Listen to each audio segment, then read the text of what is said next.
now when we look at, and I'm hoping you guys can see that because I know it might be a little small, but now we look at actual trauma in the African community, right? Africa versus Nigeria. One of the things that I find with, like I was saying earlier, with our people is that we get so used to experiencing trauma that we're kind of like, oh yeah, continue now. What will you do? Will you cry?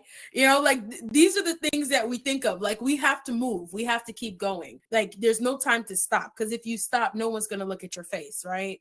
So all of these things that are happening impact us in some way, shape, or form.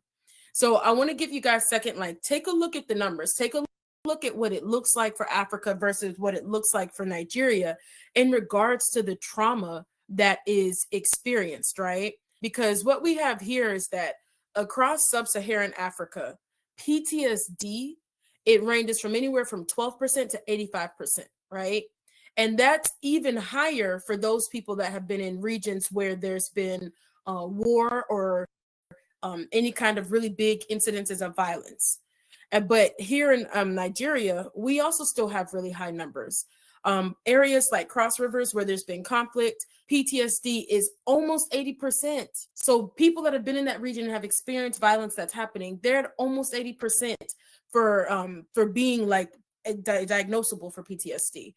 We see that adolescents that have been in and out of the welfare system, I'm not sure what you guys may call it back home, but like if you have children that have been placed outside of the home, children living in orphanages, children living on the street, even children that may have been involved in the justice system in some way, that they also have experienced really high levels of PTSD. So with the stats that you saw me share on the other side, we want to now talk about why is this important. So building on what I was sharing before is that, trauma is not a rare experience. It really is experienced widespread, not just in Nigeria, but across the whole continent of Africa. Heck, even here in America, plenty of trauma to go around, right? We want to make sure that we look at the fact that these conflicts, that the systems that we are in, when they're not functioning, they drive mental health crises. So I know right now the condition of Nigeria, the economy it's trash, it's bad. But when you think about being a person who's like, okay, well, I'm graduating, I'm coming out into the world, I want to find an opportunity that's going to let me take care of my family, take care of my needs.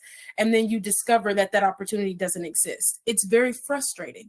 It's that concept of like, okay, what do I do now? How do I navigate this?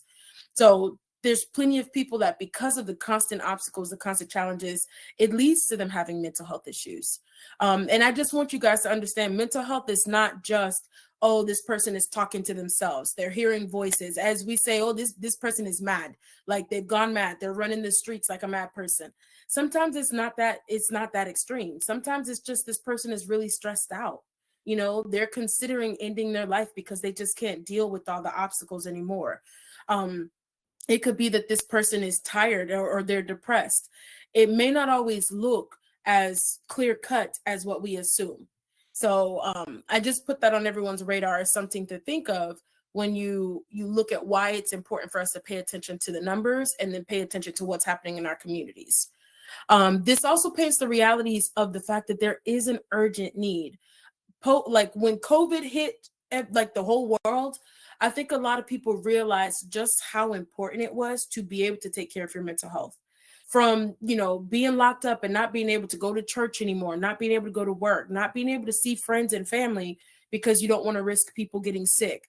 Like these things really changed who we are. And it really emphasized that mental health support is extremely important. It's not something we can just ignore like it didn't happen.